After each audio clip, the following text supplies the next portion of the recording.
నమస్తే, welcome to hit TV. నా పేరు నరేష్. ఈరోజు తెలంగాణ ఆవిర్భావ దినోత్సవం సందర్భంగా తెలంగాణ ముఖ్యమంత్రి రేవంత్ రెడ్డి ప్యారెడ్ గ్రౌండ్లో జాతీయ పతాకాన్ని ఆవిష్కరించాడు. ఆయన ఏం మాట్లాడారో చూద్దాం ఒకసారి. 10 ఏళ్లు గడిచిన ఆకాంక్షలు నెరవేరలే, అందుకే ఆధిపత్యాన్ని ఓడించి ప్రజాప్రభుత్వాన్ని తెచ్చారు.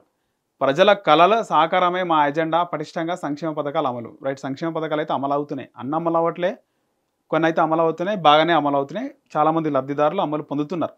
2047 నాటికి రాష్ట్రాన్ని వరల్డ్ నెంబర్ 1 చేస్తాం. తెలంగాణ ఆవిర్భావ వేడుకల్లో సీఎం రేవంత్ రెడ్డి పరేడ్ గ్రౌండ్లో జాతీయ పథకాన్ని ఆవిష్కరణ, ఇక గన్ పార్క్ వద్ద అమరవీరులకు నివాళులర్పించిండు. ఇది నాకు రేవంత్ రెడ్డి మాట్లాడే చూస్తుంటే ఏమనిపిస్తుంది అంటే, ఇవంతా కూడా అంటే మామూలుగా అందరూ తెలుసు రేవంత్ రెడ్డి చంద్రబాబు నాయుడు శిష్యుడని, చంద్రబాబు నాయుడు మనిషి అని. రేవంత్ రెడ్డి చంద్రబాబే రేవంత్ రెడ్డిని ముఖ్యమంత్రి చేసిండు. ముఖ్యమంత్రి కావడానికి చంద్రబాబే కారణము. ఇప్పుడు ముఖ్యమంత్రిగా కొనసాగుతుండు అంటే కూడా చంద్రబాబే కారణం. రేవంత్ రెడ్డి ముఖ్యమంత్రి అయ్యిండు, ఈ స్థాయి వరకు ఎదిగిండంటే దానికి కారణం చంద్రబాబు నాయుడు అని చెప్పి అందరికీ తెలిసిన విషయమే. కానీ నాకు ఇక్కడ చంద్రబాబు నాయుడు గారు చెప్పేదే కనబడుతుంది. ఆయన కూడా అప్పుడు విజన్ 2020 అన్నాడు, ఆ తర్వాత ఇప్పుడు 47 అని ఆయన కూడా గతంలో అన్నాడు, 2047 అని. ఇప్పుడు ఈడ కూడా రేవంత్ రెడ్డి 2047 నాటికి రాష్ట్రాన్ని వరల్డ్ నెంబర్ 1 చేస్తాం. నువ్వు అంటే 25 to 25 అంటే అదొక 22 ఇయర్స్, ఇంకా 22 ఇయర్స్ ఉంది. అప్పటి వరకు తెలంగాణ రాష్ట్రాన్ని నెంబర్ 1 చేస్తాం అంటున్నాడు, కరెక్టే. కానీ అప్పటి వరకు తెలంగాణలో కాంగ్రెస్ ప్రభుత్వం ఉంటుందా, లేదా మధ్యలో పోయి మళ్ళీ అప్పుడు వచ్చే అవకాశం ఉంటుందా అనేది పెద్ద కళ్ళనే అని చెప్పుకోవాలి. ఎందుకంటే ప్రజెంట్ ఉన్న సిచ్యువేషన్లో కాంగ్రెస్ పార్టీ మళ్ళీ అధికారంలోకి వచ్చే అవకాశాలు చాలా తక్కువ ఉన్నాయి, ఎన్ని అమలు చేసినప్పటికీ కూడా. ఇంకా చూద్దాం ఆయన ఏమో అన్నాడు. దశాబ్దాలుగా పోరాడి సాధించుకున్న తెలంగాణ రాష్ట్రంలో 10 ఏళ్ళు గడిచినా ప్రజల ఆకాంక్షలు నెరవేరలేదని ముఖ్యమంత్రి రేవంత్ రెడ్డి అన్నారు. అందుకే ప్రజలు ఆధిపత్యాన్ని తిరస్కరించి ప్రజాప్రభుత్వాన్ని ఏర్పాటు చేశారని చెప్పారు. వారి ఆకాంక్షలు నెరవేర్చడమే తమ ఎజెండా అని స్పష్టం చేశారు. సికింద్రాబాద్ పరేడ్ గ్రౌండ్లో నిర్వహించిన తెలంగాణ ఆవిర్భావ వేడుకల్లో సీఎం పాల్గొని జాతీయ పతాకాన్ని ఆవిష్కరించారు. ఈ సందర్భంగా పోలీసుల నుంచి గౌరవ వందనం స్వీకరించిన అనంతరం రాష్ట్ర ప్రజలను ఉద్దేశించి మాట్లాడారు. స్పీచ్ అనంతరం సీఎం తెలంగాణ ఉద్యమంలో కీలక పాత్ర పోషించిన కవులు, కళాకారులు, సాహితీవేత్తలు, నిజంగా ఇది చాలా ఇంపార్టెంట్ పాయింట్. ఇది తెలంగాణలో ముఖ్యంగా తెలంగాణ రావడానికి ఉద్యమంలో కీలక పాత్ర పోషించింది తెలంగాణ కవులు, కళాకారులు, సాహితీవేత్తలకు నగదు పురస్కారాలు, ఉత్తమ సేవలు అందించిన పోలీసులకు మెడల్స్ అందజేశారు. అంతకుముందు అసెంబ్లీ ఎదురుగా ఉన్న గన్ పార్క్, అమరవీరుల స్తూపం వద్ద సీఎం నివాళులు అర్పించారు. ఎందుకంటే ఇక్కడ రేవంత్ రెడ్డి తెలంగాణ హెసిటేషన్లో నేను చాలామంది వరకు ఇంటర్వ్యూ చేసినప్పుడు చాలామంది ఏదో రాజకీయ నాయకులు ఏదో ఆ ఎమ్మెల్యేలుగా ఉన్నారు, మంత్రులుగా ఉన్నారు, లేకపోతే ఎంపీలుగా ఉన్నారు, వాళ్ళు పార్టిసిపేట్ చేశారు పార్టీ పరంగానా, లేకపోతే కాంగ్రెస్లో ఉన్న వాళ్ళందరూ కూడా పార్టిసిపేట్ చేసినారు. రేవంత్ రెడ్డి అక్కడో ఇక్కడ ఆయన కూడా పార్టిసిపేట్ చేసిండు, మొత్తానికి చేయలేదు అనొద్దు. ఆయన అసెంబ్లీలో మాట్లాడినాడు, అక్కడ 2-3 సార్లు ఆయన తెలంగాణ ఉద్యమంలో పాల్గొన్నాడు. అంటే తెలంగాణ వ్యక్తిగా, తెలంగాణ ఎమ్మెల్యేగా ఆయన పాల్గొన్నాడు.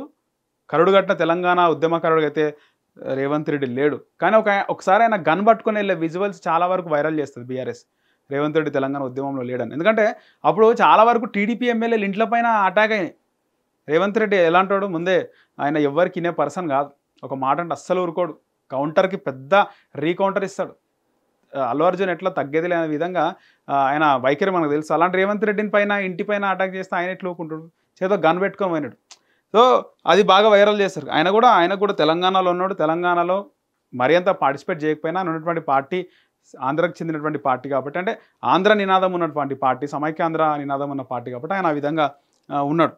అయితే ఈరోజు ఆయన ఈ కవులకు, కళాకారులకు మనం చెప్పుకున్నట్టు చాలామంది తెలంగాణ హెసిటేషన్లో చాలా వరకు కూడా వాళ్ళ ఆస్తులు అమ్ముకొని తెలంగాణ ఉద్యమంలో పాల్గొన్నారు.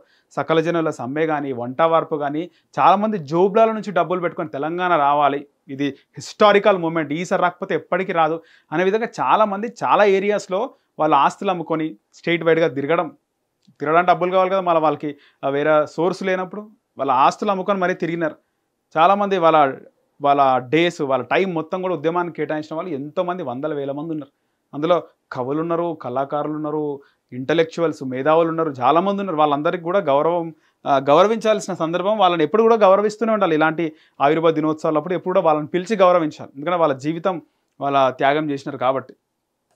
ఇక్కడ మహిళా సంఘాలకు QR కోడ్ కార్డులు తాము బాధ్యతలు చేపట్టిన నాటికి ఆర్థిక వ్యవస్థ సహా అన్ని వ్యవస్థలు నిర్వీర్యం అయ్యాయని సీఎం పేర్కొన్నారు. జరిగిన తప్పిదాలను సరిదిద్దుతూ గాడిన పెట్టే ప్రయత్నం చేస్తున్నారు. ఇది నల్లేరు మీద నడక కాదని తమకు తెలుసని, అయినా ప్రజల ఆకాంక్షలను ప్రజాప్రభుత్వం ఎజెండాగా తెలంగాణ పునర్నిర్మాణం దిశగా ప్రయత్నిస్తున్నామని చెప్పారు. 1 కోటి మంది ఆడబిడ్డలను కోటీశ్వరులు చేయాలనే సంకల్పంతో ముందుకు వెళ్తున్నామని చెప్పారు. మహిళల ఆర్థికంగా ఎదగడానికి ఇందిరా మహిళా శక్తి మిషన్ పాలసీని ఆవిష్కరించామని, తొలి ఏడాదిలోనే 21,000 కోట్లు సున్నా వడ్డీ రుణాలను పంపిణీ చేశామన్నారు. రాష్ట్రంలో స్వయం సహాయక మహిళా సభ్యులకు QR కోడ్తో కూడిన ప్రత్యేక కార్డులు అందజేయాలని నిర్ణయించామని ముఖ్యమంత్రి చెప్పారు. భూ సమస్యలకు శాశ్వత పరిష్కారం చూపేందుకు భూభారతి 2025 చట్టాన్ని తీసుకువచ్చామని సీఎం చెప్పారు. ఇక భూ హక్కుల రికార్డులు పక్కాగా నిర్వహించి భూ యాజమానులకు భరోసా కల్పిస్తున్నట్లు తెలిపారు. మొత్తానికి రేవంత్ రెడ్డి ఇప్పుడు దీనిపైన ఇది ఒక ప్రకటన, నాకు తెలిసి ఇది వచ్చిందో రాలేదో, మళ్ళీ ఏది రాజీవ్ యువ వికాసం ఇలా అందజేస్తా అన్నాడు, ఇలా విడుదల చేయలేదు. రాజీవ్ యువ వికాసం స్కీము వస్తుందని చెప్పి చాలామంది అనుకున్నారు. అందులో అప్లై చేసిన లక్షల మందిలో, లక్షలు కాదు నాకు తెలిసి చాలా వరకు అప్లై చేసినారు, 1 కోటి దాటిండొచ్చు. అంతమందిలో సగం మంది అనర్హులుగా ప్రకటించిందంట. స్క్రూటినీ చేసి ఎంక్వైరీ చేస్తే సగం మంది అనర్హులు అంట. ఇంకా సగం మందికి ఎప్పుడు వస్తుందో తెలియదు. అందుకే డేట్లు చెప్పకపోతే మంచిగా ఉంటుంది రేవంత్ రెడ్డి.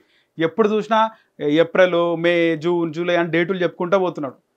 జూన్ 2న రాజీవ్ యువ వికాసం స్కీమ్కి సంబంధించి లబ్ధిదారులకు ఎవరైతే అర్హులు ఉన్నారో, అప్లై చేసుకుని అందరికి రాదు కదా, 5 లక్షల మందికి ఏమో ఇస్తున్నాడు, కొన్ని కోట్ల బడ్జెట్ ఇస్తాము అని చెప్పి ఇప్పుడు చెప్తున్నారు. ఇది జూన్ 2న ఇస్తున్నారు, ఏమైంది ఇయ్యలే అనేది ఒక పెద్ద రిమార్క్ కదా గవర్నమెంట్కి. సో మొత్తానికి డేట్లు చెప్పకపోతే ముఖ్యమంత్రి రేవంత్ రెడ్డి గారు డేట్లు చెప్పకుండా త్వరితగతిన ఎప్పుడు వస్తే అప్పుడు అనర్హులు కాకుండా అర్హులకు అందరికీ కూడా ఈ పథకాలు అందజేస్తే బాగుంటుంది. సో మీరేమనుకుంటున్నారు కింద కామెంట్ చేయండి. అలాగే మన హిట్ టీవీని సబ్స్క్రైబ్ చేసుకోండి.